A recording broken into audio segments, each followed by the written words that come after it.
Howdy folks, Hellcorrex here. Well, I guess it is 2 a.m. I've decided to do work tonight instead of watching a little bit of TV. I said I've been working on, I put all those Plastic Soldier Company miniatures together, and I decided, you know what, they needed a little paint. So, yesterday I was at my brother's Christmas party, and we sat down and talked about the Battlegroup game, the 15 mil World War II. And we both ordered the rule book. He got his rule book. We ordered our stuff at the same time, and he got his Friday, I think it was.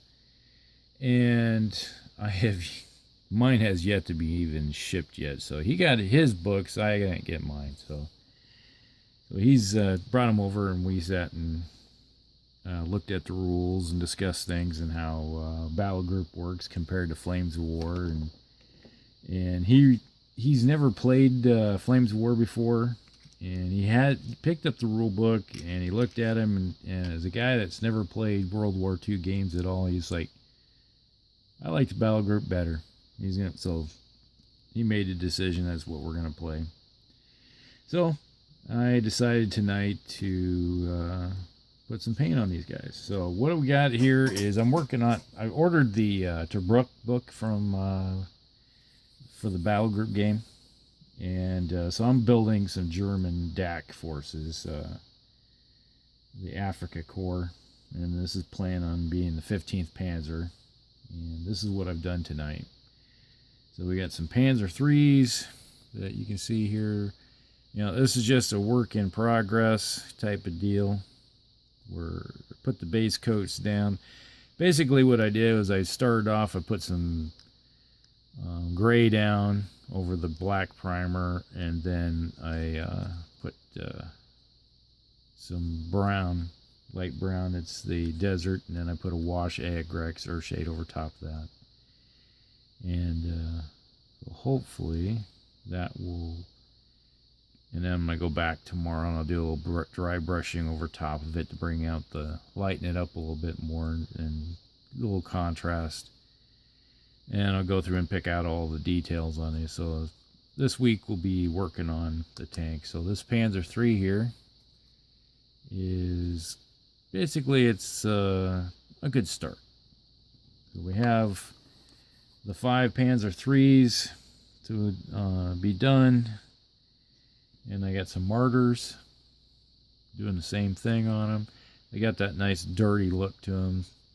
Nothing's ever pristine when you're in the field. I know that for a fact. You get mud on it, you get dust on it, grime.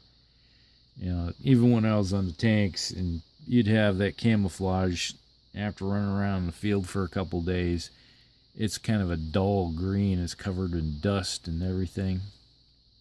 So that will work fine with all that. So I got the Martyrs. It's like on these things, I have the what do you call it? Canvas that goes over here that will cover the top, and this canvas goes down the back, so it covers it up. So like if you're in rainy winter conditions, and you put a canvas over top and keep yourself a little bit dry, keep the weather out some.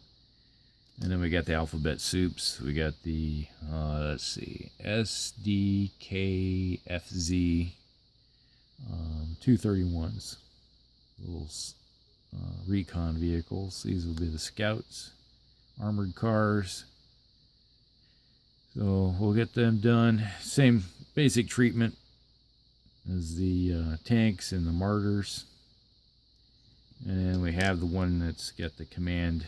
This has got the high, large antenna array on here. This would be like a command vehicle relaying information back to command.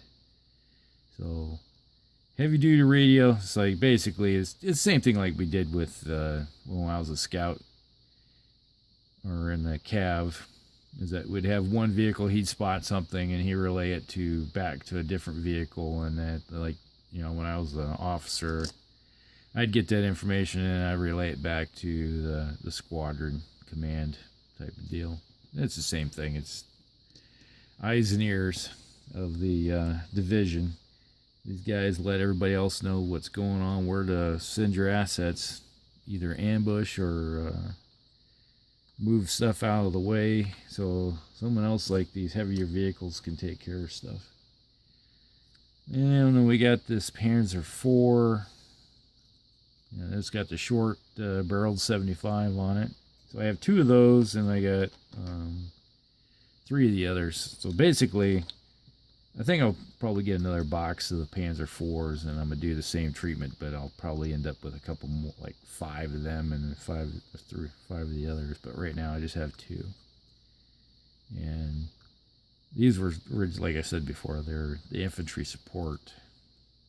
But still, even that short 75 could do the Lord's work in the battlefield.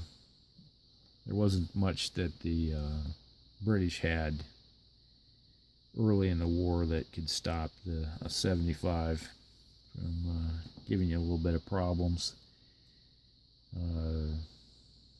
I guess it was the Matilda would have been about the hardest thing to crack, and that gave problems to the short 50s that the Germans had. But once they went to the longer barreled stuff, they just punch holes through it. Just like this one here. This one's got the long 75.